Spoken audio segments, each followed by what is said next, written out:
प्रिय छात्रों, अब हम एक नया चैप्टर देखेंगे, पूंजी संरचना, कैपिटल स्ट्रक्चर। सबसे पहले तो हम ये देखते हैं कि पूंजी संरचना से क्या आशय है। हम सभी जानते हैं कि किसी कंपनी की पूंजी में अलग अलग प्रतिभूतियां शामिल होती हैं और पूंजी संरचना का अर्थ यही है कि ये जो विभिन्न प्रतिभूतियां हैं इनका कितना कितना अनुपात होना चाहिए। तो इस अनुपात का निर्धारण करना ही पूंजी संरचना कहलाती है। पूंजी संरचना में पूंजी के विभिन्न साधनों का एक ऐसा अनुपात निर्धारित किया जाता है जिससे वे कंपनी को एक ऐसी विशेष पूंजी संरचना प्रदान करे जो कंपनी की आवश्यकताओं को पूरा करने में पूर्ण रूप से सक्षम हो। पूंजी संरचना जिन प्रतिभूतियों द्वारा निर्धारित की जाती है उसमें प्रत्येक प्रतिभूति के अपने गुण दोष होते हैं। किसी कंपनी की पूंजी संरचना में किन्हीं एक विशेष प्रकार की प्रतिभूतियों का अधिक भाग होना आगे चलकर कंपनी के लिए अधिक लाभदायक या अधिक जोखिमपूर्ण हो सकता है। उदाहरण के लिए, यदि किसी कंपनी की पूंजी संरचना में समता अंशों का ही प्रयोग हो और ऋण पूंजी का प्रयोग न हो तो ऐसी कंपनी समता पर व्यापार के लाभ से वंचित रह जाएगी तथा ऐसी कंपनी अपने अंशधारियों को या स्वामियों के लिए अधिकतम लाभ अर्जित करने के उद्देश्य को प्राप्त करने में भी सफल नहीं होगी। इसके विपरीत, यदि कंपनी अपनी पूंजी संरचना में समता अंशों को कम तथा ऋण पत्रों को अधिक महत्व देती है तो कंपनी की आय में अत्यधिक उतार चढ़ाव होगा और ये अत्यधिक उतार चढ़ाव होता है तो ये माना जाएगा कि उस प्रकार की कंपनी अपने ऊपर बहुत अधिक जोखिम ले रही है। इस प्रकार की पूंजी संरचना को पूंजी का उच्च गियरिंग कहते हैं। यदि यह पूंजी संरचना अधिक लाभ की स्थिति में तो समता अंशधारियों को के लाभ को अत्यधिक बढ़ा देती है, परंतु यदि लाभ कम है तो उन वर्षों में यह न केवल समता अंशधारियों की आय को बहुत घटा देती है बल्कि यह कंपनी के ऊपर बहुत बड़ी जोखिम उत्पन्न कर देती है, क्योंकि ऐसे वर्षों में भी जहां लॉस की स्थिति है कंपनी को पूर्वाधिकार अंशों तथा ऋण पत्रों पर एक निश्चित दर से भार का वहन करना होगा, ब्याज और लाभांश के रूप में। अतः कंपनी की पूंजी संरचना का निर्धारण अत्यधिक ही सोच समझकर करना चाहिए। किसी आदर्श पूंजी संरचना की कल्पना तो बहुत कठिन है जिसे कि सभी कंपनियों या सभी व्यवसायों में सफल रूप से लागू किया जा सके। अतः प्रत्येक व्यक्तिगत स्थिति में प्रत्येक कंपनी के लिए उसकी विशिष्ट आवश्यकताओं के अनुसार ही पूंजी संरचना का निर्धारण करना चाहिए। कुछ लेखक पूंजी संरचना और पूंजीकरण को एक ही अर्थ में प्रयुक्त करते हैं जो कि गलत है। इन दोनों में बहुत अंतर है। जहां पूंजीकरण का तात्पर्य संस्था के लिए आवश्यक पूंजी की मात्रा का निर्धारण करना होता है, वहीं पूंजी संरचना का तात्पर्य पूंजी के स्वरूप का निर्धारण करना होता है। पूंजीकरण में यह निर्धारित किया जाता है कि संस्था के लिए कितनी पूंजी प्राप्त की जाए, लेकिन पूंजी संरचना में यह निर्धारित किया जाता है कि यह पूंजी की राशि किन किन प्रतिभूतियों द्वारा किस अनुपात में प्राप्त की जाए। अब विभिन्न विद्वानों ने परिभाषाएं दी हैं, उसमें से हम देखते हैं गैस्टनबर्ग की परिभाषा। उन्होंने इस भेद को स्पष्ट करते हुए लिखा है, इन दोनों के भेद, ये पूंजीकरण और पूंजी संरचना के भेद को स्पष्ट करते हुए लिखा है कि पूंजीकरण एक निगम की स्वामी पूंजी तथा ऋण पूंजी जो इसके दीर्घकालीन ऋण भार द्वारा व्यक्त होती है के बराबर होती है, और पूंजी संरचना उन प्रतिभूतियों के प्रकार को व्यक्त करता है जिसमें पूंजीकरण का निर्माण होता है। अब हम देखते हैं कि वित्तीय संरचना, पूंजी संरचना और संपत्ति संरचना का क्या तात्पर्य है, क्योंकि ये जो तीनों टर्म हैं ये आपस में कन्फ्यूजन पैदा करती है, तो हम इसका अर्थ स्पष्ट रूप से समझते हैं। सबसे पहले तो हम ये देखते हैं कि वित्तीय संरचना यह व्यक्त करती है कि संस्था ने अपनी संपत्तियों की वित्तीय व्यवस्था किस प्रकार से की है। यह स्थिति विवरण के समस्त बाएं हाथ के भाग का योग होता है। वित्तीय संरचना के अंतर्गत व्यवसाय के समस्त दीर्घकालीन एवं अल्पकालीन दायित्वों को सम्मिलित किया जाता है। लायबिलिटी साइड में जो होता है समस्त दीर्घकालीन एवं अल्पकालीन दायित्व उनको सम्मिलित किया जाता है। इस प्रकार से वित्तीय संरचना इक्वल्स टू हुआ दीर्घकालीन कोष व चालू दायित्व। अब पूंजी संरचना, फर्म की स्थायी वित्तीय व्यवस्था पूंजी संरचना है जो कि सामान्यतः दीर्घकालीन ऋण, पूर्वाधिकारी अंश एवं समता अंश द्वारा व्यक्त होती है, जिनमें अल्पकालीन साख सम्मिलित नहीं होती है। समता में समतांश पूंजी, आधिक्य तथा संचित धारित आय सम्मिलित होती है। इस अर्थ में पूंजी संरचना का तात्पर्य संस्था की स्थायी पूंजी से लगाया जाता है। तो पूंजी संरचना का आशय हुआ पूंजी संरचना इक्वल्स टू दीर्घकालीन कोष, अथवा हम ऐसे भी कह सकते हैं कि सामान्य अंश पूंजी प्लस पूर्वाधिकार अंश पूंजी प्लस संचय एवं कोष प्लस दीर्घकालीन ऋण। तो ये जितने भी दीर्घकालीन कोष हैं या दीर्घकालीन जो पूंजी हम लेते हैं, सामान्य अंश पूंजी, पूर्वाधिकार अंश पूंजी और संचय एवं दीर्घकालीन ऋण। अब थर्ड टर्म है संपत्ति संरचना। इसका तात्पर्य संस्था की कुल संपत्तियों के योग से है और ये संस्था की स्थायी तथा चालू संपत्तियों का योग होता है। तो इसको हम इस प्रकार से भी लिख सकते हैं, संपत्ति संरचना इक्वल्स टू स्थायी संपत्तियां प्लस चालू संपत्तियां प्लस अन्य संपत्तियां यदि कोई हो तो। अब हम देखते हैं पूंजी संरचना के प्रारूप। किसी भी कंपनी, नवीन कंपनी में कोई भी नई कंपनी स्थापित होती है तो उसमें पूंजी संरचना का जो ये 4 आपको बता रखा है, इसमें से कोई भी एक रूप हो सकता है। उसमें सबसे पहला है कि केवल समतांश युक्त पूंजी हो, कि कंपनी की पूंजी में केवल समतांश हो। दूसरा हो सकता है कि समतांश और पूर्वाधिकारी अंश दोनों हो। और तीसरा हो सकता है कि समता अंश और ऋण पत्र युक्त पूंजी संरचना हो। और चौथा हो सकता है समता अंश, पूर्वाधिकार अंश और ऋण पत्र युक्त पूंजी संरचना। यानी इन तीनों में से कोई एक हो सकता है, 2 हो सकते हैं और 3 हो सकते हैं। तो ये इस प्रकार से ये इनमें से कोई भी एक पूंजी संरचना हो सकती है किसी भी कंपनी में।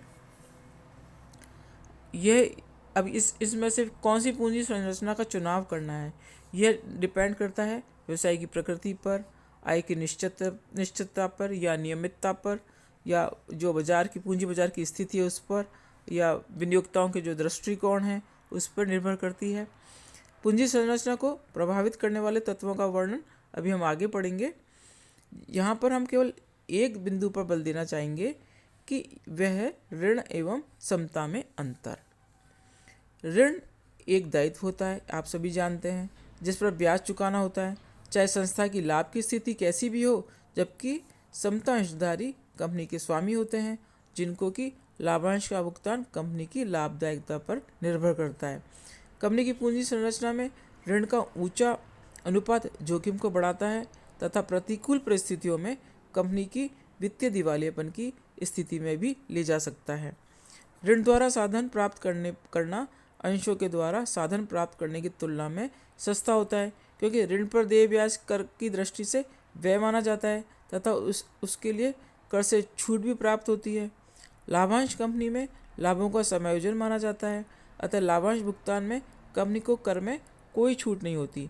इसका अर्थ यह हुआ कि यदि कोई कंपनी अपने ऋण पत्रों पर 10% ब्याज देती है तथा अपने लाभों पर 50% टैक्स चुकाती है, तो कंपनी के लिए ऋण पत्रों पर प्रभावी ब्याज दर केवल 5% होगी। परंतु यदि कंपनी अपनी वित्त 10% पूर्वाधिकारी अंशों से प्राप्त करती है तो पूंजी की लागत 10% ही होती है।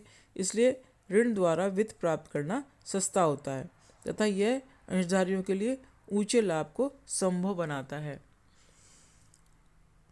इसका परिणाम प्रति अंश अर्जन का बढ़ना होता है, जो कि वित्तीय प्रबंधन का मुख्य उद्देश्य है।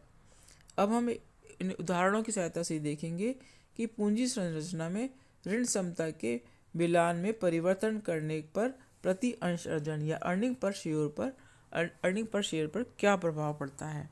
तो सबसे पहला हमें ये दिया हुआ है कि ये क्वेश्चन दिया हुआ है कि अब सर लिमिटेड की प्रदत्त अंश पूंजी 2 लाख रुपए है, जो कि 10 रुपये वाले समता अंशों में विभक्त है। कंपनी एक विस्तार कार्य पर विचार कर रही है जिसमें 1,00,000 रुपए की विनियोग आवश्यक है।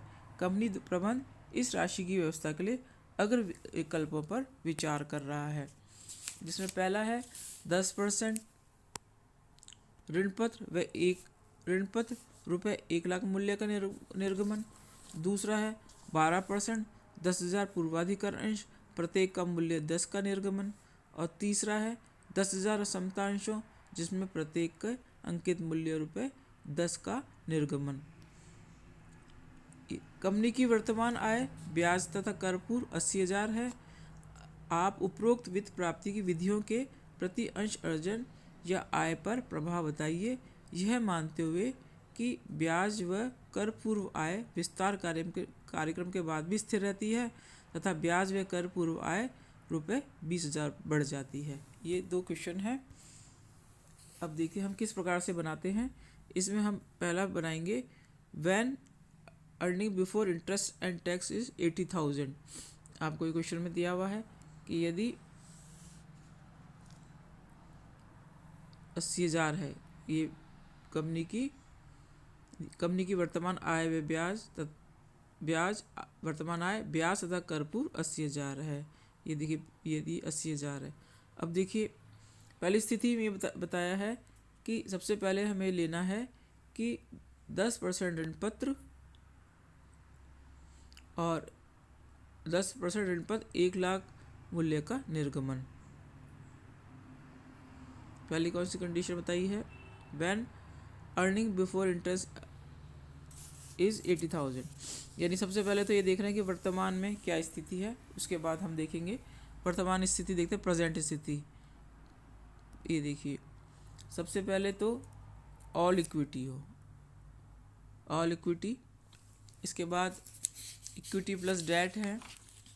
इसके बाद इक्विटी प्लस प्रेफरेंस शेयर्स। उसके बाद ऑल थर्ड 1 to 3। ये देखिए ये इसमें ऑल इक्विटी, ये 3 स्थिति है। तो सबसे पहले हम लिखेंगे earning before interest and tax 80,000 4 हमने लिख दिया है।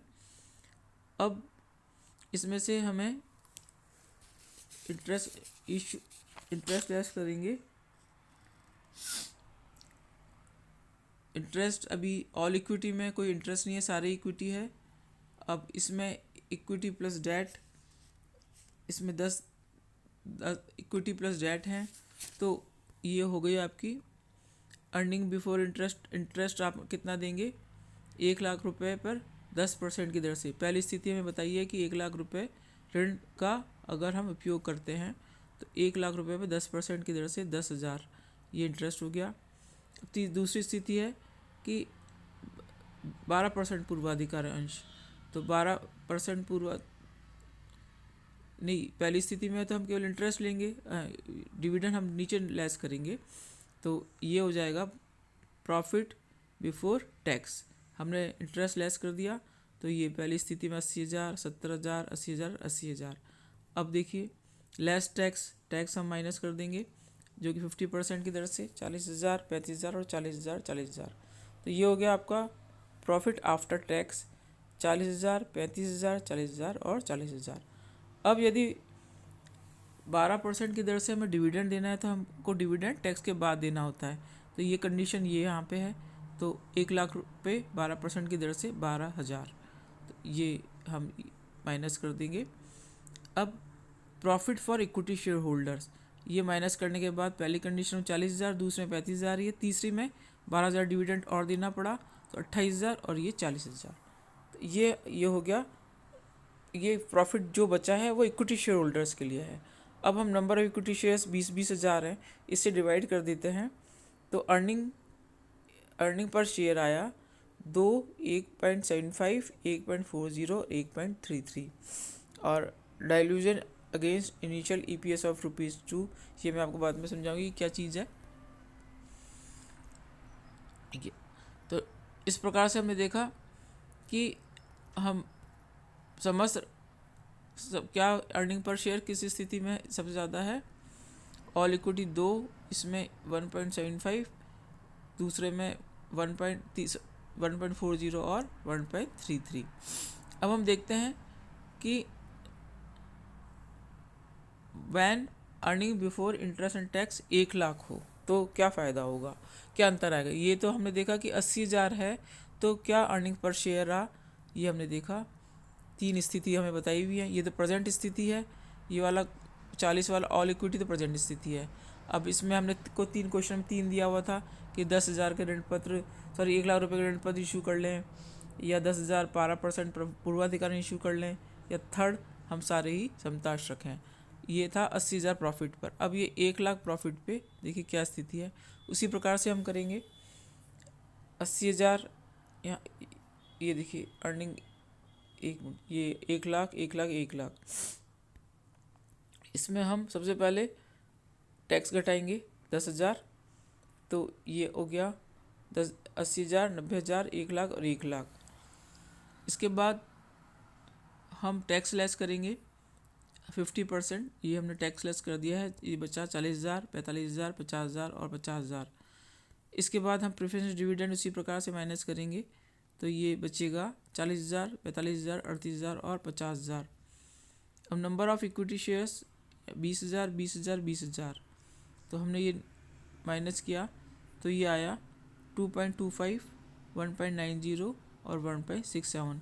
यानी पहले 2 रुपये का जो प्रॉफिट था तो अब उससे ये वाली पहली स्थिति में तो बढ़ गया 0.25, यहाँ पे 0.10 घट गया है। इस जो पहले कॉलम में 2 है इससे कंपेयर कर रहे हैं, और ये हो गया -0.33। और इस वाली स्थिति में क्या था ये देख लीजिए, यहाँ पे 2 से कंपेयर किया तो ये 0.25 माइनस कम हो रहा है, या 0.60 कम हो रहा है, और 0.67 कम हो रहा है। तो इस प्रकार से हम ये देखते हैं कि कंपैरेटिव स्टडी की। अब हम वर्तमान में हमें क्या करना चाहिए। वर्तमान अर्निंग पर शेयर ₹2 है ना, जैसे कि अभी अब मैं बताया, जो कि ऋण द्वारा विस्तार के लिए साधन प्राप्त करने पर 2.25 हो जाता है। अतः ये सबसे अच्छा विकल्प है। ये देखिए यहाँ पे 2.25 हो जाता है। सबसे अच्छा विकल्प यह है कि हमें ऋण प्राप्त करना चाहिए। ये 2.25 है, यहाँ पे कम हो गया है। लेकिन ये जो हमें पूछा है कि आपको 1,00,000 रुपये की आवश्यकता है, तो इन तीनों स्थितियों में किसको चुनना चाहिए, तो हम ये वाला ऑप्शन चुनेंगे कि सबसे पहले ये वाला जिसमें 10% ऋण पर 1,00,000 रुपये मूल्य का निर्गमन करना है। इस प्रकार से हम ये टेबल बनाते हैं और ये देखते हैं इसका क्या प्रभाव पड़ा। इसमें ये ध्यान में रखते हैं कि टैक्स से पहले इंटरेस्ट घटता है, इंटरेस्ट घटाने के बाद फिर टैक्स घटाते हैं, उसके बाद जो प्रॉफिट आता है उसमें से पहले प्रेफरेंस डिविडेंड घटाते हैं, और उसके बाद इक्विटी डिविडेंड अगर बताया है क्वेश्चन में तो उसको लेस करते हैं। तो और हम इसके आगे क्वेश्चन देखेंगे। ये चैप्टर वैसे तुम्हारा पढ़ा हुआ है, इजी भी है। Thank you students.